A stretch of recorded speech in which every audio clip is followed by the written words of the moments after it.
nerds, and welcome to the 4NerdsCast. You're on with Heavy Bandit, Keelan, the wife, and Laura the Great. So, guys, what are y'all playing right now? Minecraft. Minecraft, lots of Minecraft, Fallout, clearly. I was doing another playthrough of the original Portal game. That's the last thing I was playing. That's good. And Sims 3. Oh, I've played some Sims 3. There's sort of a formulaic thing that happens that eventually I just get bored and I burn everything to the ground. Well, see, what happened was... I'm a vengeful god. What happened was after Christmas, they were having the Steam Winter Sale, and Sims 3 went on sale for like $5. So I bought it, and I've been playing it ever since. I got... Ubisoft was giving away some games, and I picked up Assassin's Creed 4 Black Sails, which... Got that one too. Which is awesome because... It is good. That was the next one that I haven't played yet. And so I've been playing a lot of that, and coincidentally, I just finished the last season of Black Sails, so I'm really into pirates right now. There's a few pirate games I have seen recently. I'm not playing them, but it reminds me of that. My son is really into... He loves sailing everything, so he's always trying to get me to buy these little cheap games on Steam, and there's a couple of them that are really cheap that he was trying to get me to pick up, but of course I didn't because I'm cheap. But one of them, it was not Black Sails, but it was something that has to do with that. I can't think of the title now, but it looked really... It has a real ragdoll physics in it, so it's realistic sea battles. You're on the deck of a ship running around in third person mode, and you're controlling your ship in some fashion, but each individual guy is being controlled as a multiplayer game. Oh, wow. And as you get hit by cannons, your guys will literally fly off the ship or be vaporized if you get hit by cannon fire, But it looks like a good, funny, but yet gruesome game. That you said ragdoll, and so it made me think of ragdoll kung fu and like I was thinking the same thing. Ridiculous mechanics with that, where like the players are drug around by their fists, Just a quick aside: if you are of age and enjoy piratey things, Black Sails is an amazing show. Mm-hmm. It is really, really good, and it's funny because it's a prequel to Treasure Island. Oh, is it? And but they incorporate real historical figures into the fiction, and which was a little bit jarring for me because I'd go look up these real people and see how things happen in real life, and then wait for that in the show, and it was completely different. I had to remind myself this is a work of fiction. Mm-hmm. Yeah, so. It's a lot like I'm watching The Tudors right now, and so there's certain parts of that they've changed and fictionalized for drama sake, and the Tudors is not historically accurate. No, I was discussing with my brother-in-law and sister-in-law the other day when we were, or my sister and my brother-in-law the other day when we were playing a game, that I am pseudo obsessed with the royal family, like going back through the Middle Ages. Mm-hmm. I love looking at like the family trees of these historical families, and I'm sort of obsessed with that. And so I'm watching this show and I'm like, that's not the sister he marries. That's not, yeah. So also, there's one that's based around Queen Elizabeth I. I can't remember what that one's called. That one is equally inaccurate. Mm-hmm. And then you have The Crown, which has just come out, which is really, really good, by the way. Matt Smith is absolutely brilliant, but also historically inaccurate. I just think, just whenever you're watching something... They have to add drama to it somehow. Whenever you're watching something that's supposed to be quote-unquote historical, you have to take that with a grain of salt and note that there's going to be a lot of fiction added to it. Mm-hmm. They got to play it up. So, what do y'all think of the rumor of Borderlands 3? Well, it's not really a rumor anymore. It's a rumor. It has not been confirmed. Well, it has not been confirmed. What's his name? Pritchard? Yeah. What's that guy's name? The Gearbox guy. Gearbox I guy. know who you're talking about. what's his name? Pitchford. Yeah, I think. Randy Pitchford. That's his name? That sounds right. He has spoken. That's his name now. Either way. He has been quoted, mentioning that they are working on something, but it's so early still that they won't even talk about it. They won't. Yeah. And then we were watching some videos just the other day about. Oh my gosh, the guy that we were watching that was total clickbait. And most of them are clickbait, but they do give you some facts about what is known about the game. We know that it's supposed to be in development. We know that Borderlands 3 is in development. What we don't know is exactly when they're planning on releasing it. Yeah, it probably won't be this year, according to what I found out. My guess is that the big announcement will happen at E3. That's what I was saying through. Yeah, April-ish. Is that right? Mm-hmm. Something like that. Spring. Yeah. So he did say. He said the reason why it's taken so long to do any kind of game. He said we could pump out all kinds of games and make a lot of money, but we want to do it right. We want to do it.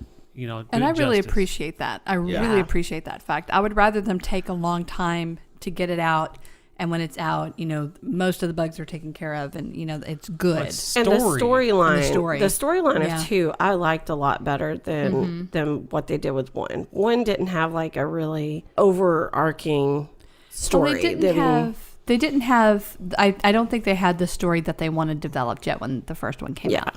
Well, 1 was sort of. I think they were just sort of taking a chance. Yeah. To see what would happen, because it was unique art style, and it was completely different than anything that's ever been on the market. I spent so many hours on the original Borderlands. Oh yeah, absolutely.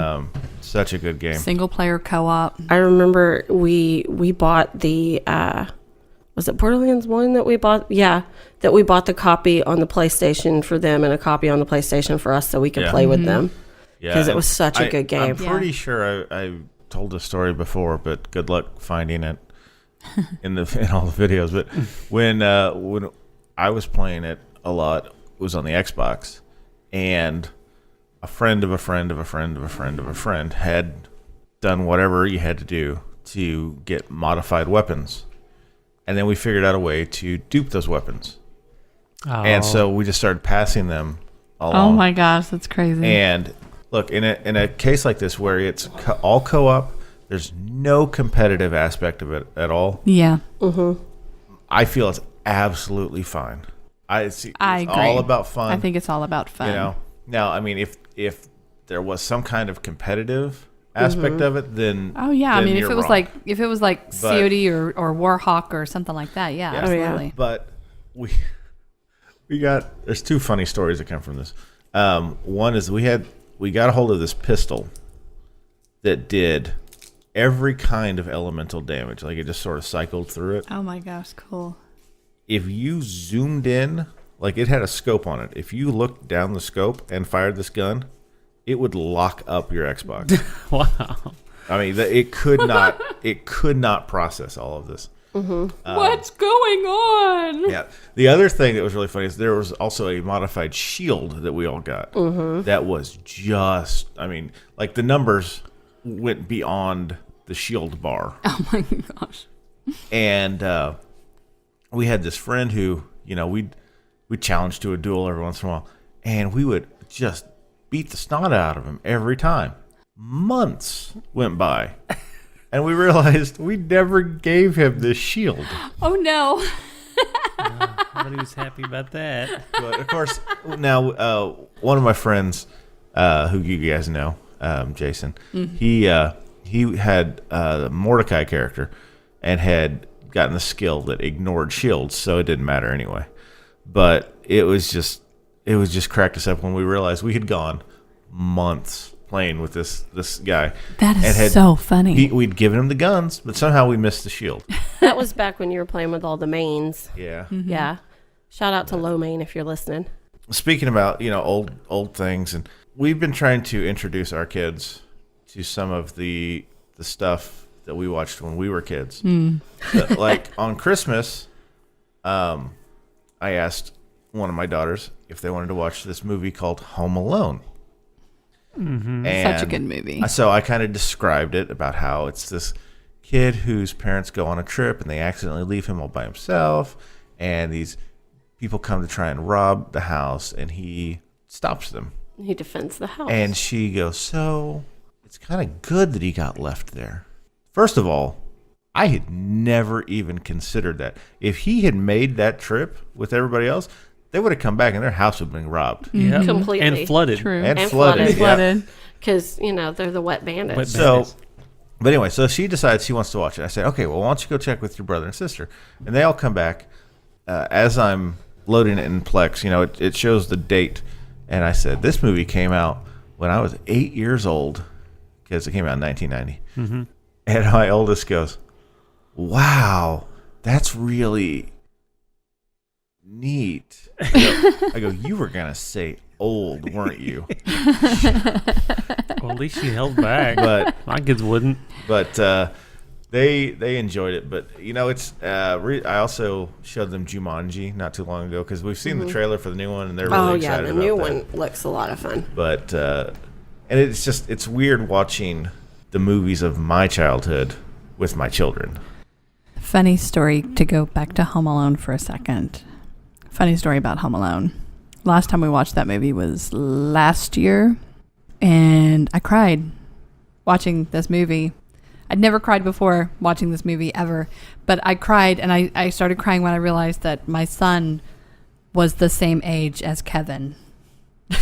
Oh, that's like mom. I used to love I bawled my eyes out. the Incredibles movie. When it came out, Joey was like a baby, and that was a great movie, and I loved it. And then I watched it again when the kids were a little bit older with them, and the part comes where the mom is like, there are children on board with the plane. I started crying. And my kids are like, Mom, are you okay? And I'm What are you like, crying for? I was like, I would be terrified. My kids are on board and they're going to die. It's like the kids are all watching this and they're like, oh, this is great. This is great. And I'm so, it's fantastic. Yeah. So one movie I actually regret, though, letting my kids watch, because I did not realize how bad it really was when we were kids. The Goonies. The Goonies is not a kid-friendly movie at all. It just depends on how strict you are At with your kids. all. Like the one thing I tried to get the kids to watch Fraggle Rock when they were a little bit younger, and I remember that show being great when I was a kid. I loved Fraggle Rock. My kids And hate Fraggle Rock. My kids hated They it, hate and I was Fraggle like so disappointed. Yeah. But in hindsight, I've watched it as an adult. It's not that good. I still love it. Yeah. I still Yeah, love it. there's a lot of things that just don't hold up, which Yeah. is disappointing. It's Very better true. to hold on to the nostalgia than ruin it. Right. With. Then try to Yeah. bring it back. Oh, well, yeah. we after the new Ghostbusters movie came out, and I came home from London because I watched that in London. We watched the original Ghostbusters with the kids, and I must have been seriously desensitized as a child to watch the movies that I watched, because my parents just didn't filter. Like, I remember they had us watching like all those like Bruce Willis movies with all the swearing, and like during sex scenes in movies, my mom would just put her hand over my eyes. And just you were divert watching your Bruce eyes. Willis. Isn't that cute? Yeah, like I was watching Freddy Krueger well- and Jason and well, Michael I'm Myers saying when I was as far 10. as far as the like the violence and like the swearing and Right. stuff like that, my parents never filtered that out.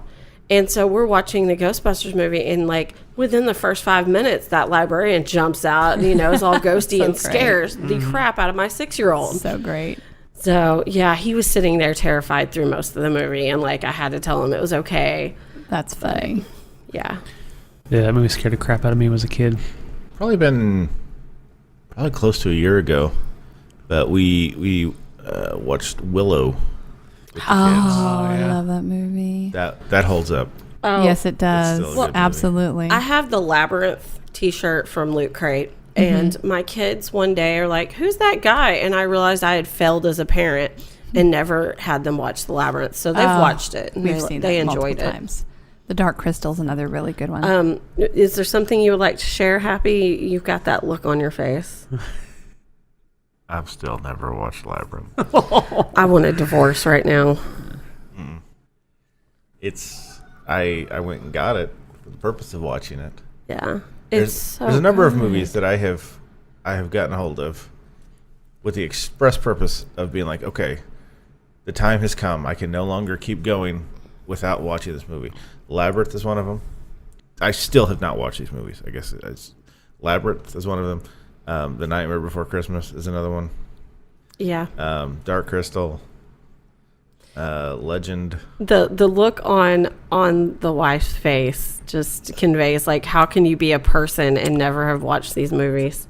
Yeah. Oh, you poor sweet man. I've discussed this before, but the problem with this is that there's certain movies that if you didn't see when you were a child, you cannot ever. It's not going to be the same. It's not going to be the same. Yeah, because there's that nostalgia. Yeah. We talked about nostalgia. I was having this discussion before, with a coworker the other day. It was like he's in his mid 40s, and he didn't see The Princess Bride until recently, the last couple of years, and did not understand what the big deal was. As we saw it as a kid, it's a whole different meaning. Yeah. Now we can watch it today and still have the nostalgia for it. I didn't see that movie until I was dating Ryan, and I was, like 17, 18. I think that was the first time I'd ever seen it. And I still sort of have that nostalgia because you can, relate to a lot of that. Yeah. Well, 17 and 18, that's still I think pretty at young. 40, it's like having never seen a Star Wars movie and you're in your 40s. Yeah, just none watching. of that's You can't possibly get it. I mean, you could possibly get it. I can't say you can't get it, but yeah, and I think that being said, I think that Happy Bandit, I think you are childlike enough. Well, I think that the Labyrinth holds up. Labyrinth holds up. Dark Crystal holds up. Yeah, Dark Crystal will hold up, I think, as well. But no, my point is, in a roundabout way, I'm saying you're childish. But no, I'm just kidding. You still have that childlike wonder. But what I mean by that is that I think you still have enough. You're enough of a child at heart that I think these movies, you watching them for the first time, even now, I think you will have good feelings, good happy feelings watching them. And that particular coworker listed Twilight as one of the best movies of all time. Right. So I'm not interested in his opinion. It's not really. I cannot take his opinion for anything. Anytime he says anything about a movie, I just look at Keelan and I say, okay, I got one word for you. Twilight. But he did bring up a good point that there's certain things that even if I've gone back and watched a movie that I have not seen in 25 years, and it's crap, some of them were. Yeah. Yes. But as a kid, I absolutely loved it because it was a different time, Mm-hmm. And as children, your mentality is a whole lot different than your mentality as an adult. I absolutely loved the Milo and Otis movie as a kid. I watched that movie a million times. Tried to watch it with my children as an adult, and it is the most boring crap on earth. It's like, how did we watch that? Yeah.